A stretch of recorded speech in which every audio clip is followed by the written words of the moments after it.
ప్రస్తుతం మంత్రి ఉత్తమ్ కుమార్ రెడ్డి మాట్లాడుతున్నారు. ఇప్పుడు లైవ్ చూద్దాం. పెద్ద అచీవ్మెంట్ గా చెప్పుకోవాలి. ఎస్సీ వర్గీకరణ అనేది నేను ఇప్పుడు 30 ఏళ్ళైంది మొదటిసారి ఎమ్మెల్యేగా కలిసి 30 ఏళ్ల పాటు ఈ స్లోగన్ వింటూనే ఉన్నా.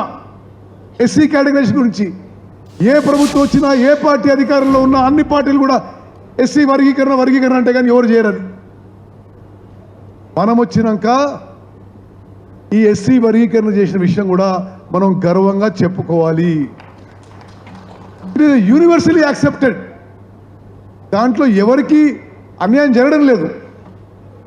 దాంట్లో కూడా చాలా సైంటిఫిక్గా చాలా రాషనల్గా జస్టిస్ షమీమ్ అఖ్తర్ని 1 మ్యాన్ జ్యుడిషియల్ కమిషన్ అపాయింట్ చేసి వారి ద్వారా వారిచ్చిన రిపోర్టు ఆ ఇచ్చిన రిపోర్ట్లో నేను సబ్ కమిటీ చైర్మన్గా మనవి చేస్తున్నా.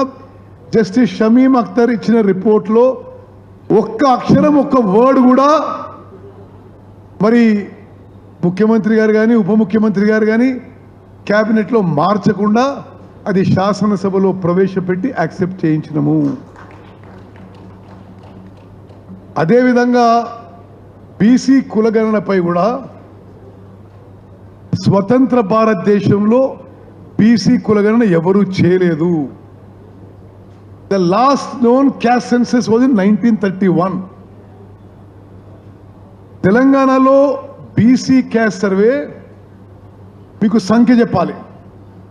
94,000 మంది ఎన్యూమరేటర్స్, 10,000 మంది సూపర్వైజర్స్, 104,000 మంది ఏకాగ్రతతో పూర్తి ఫోకస్తో కాన్సన్ట్రేషన్తో 50 రోజుల పాటు మరే కార్యక్రమం లేకుండా ఒక్కొక్క ఎన్యూమరేటర్కి ఒక్కో రోజుకి 10 ఇండ్ల కంటే ఎక్కువ పని ఇవ్వకుండా వాళ్ళందరికీ పని చేసినందుకు గవర్నమెంట్ నుంచి కొంత ఇన్సెంటివ్ ఇచ్చి 160 కోట్ల రూపాయలు ఖర్చు పెట్టి మన ప్రభుత్వం బీసీ కులగణన పూర్తి చేసిందని చెప్పి నేను మనం చేస్తున్నాను.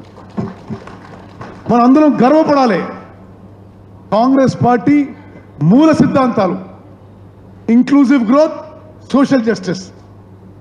బయట ఎవరు ఏమి విమర్శించినా నేను మీకు ఈరోజు చెప్తున్నా, ఆ బీసీ క్యాస్ట్ సర్వే కూడా నేను క్యాబినెట్ సబ్ కమిటీ చైర్మన్గా చాలా పకడ్బందీగా చేయడం జరిగింది.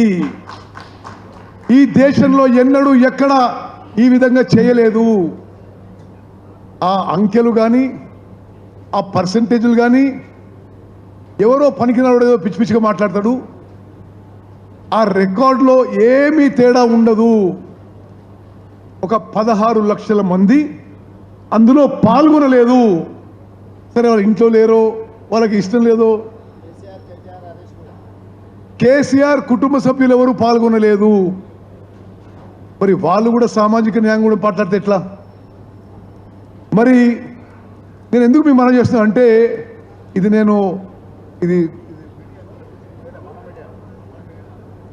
సరే నేను ఎందుకు అంటున్నా అంటే ప్రతిపక్షాలు చేసే విమర్శలకి ఆ అంకెల మీద ఆ పర్సంటేజ్ మీద మనం